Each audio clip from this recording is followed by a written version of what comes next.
कहा जाता है कुछ नदियाँ सिर्फ धरती नहीं धोती, वे आत्मा को भी निर्मल कर जाती हैं। ऐसी ही एक पवित्र धारा है शिप्रा नदी, जिसके स्मरण मात्र से ही संचित पाप नष्ट हो जाते हैं। ये नदी न केवल उज्जैन की पहचान है, बल्कि आस्था, मोक्ष और जीवन की धारा है।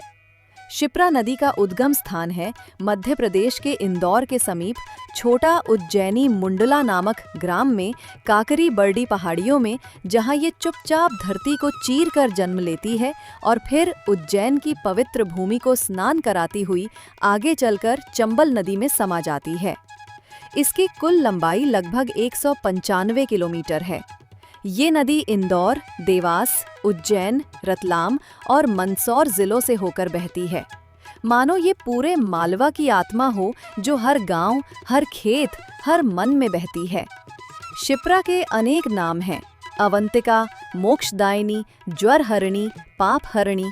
ये वही नदी है जिसके तट पर स्थित है 12 ज्योतिर्लिंगों में से एक श्री महाकालेश्वर मंदिर।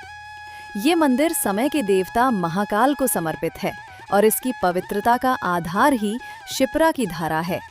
यही कारण है कि यहाँ हर 12वें वर्ष में सिंहस्थ महापर्व आयोजित होता है। स्मरण मात्र से संचित पाप कट जाते हैं, जहाँ लाखों श्रद्धालु शिप्रा में स्नान करते हैं और मानते हैं कि इस जल में डुबकी लगाने से आत्मा पवित्र हो जाती है।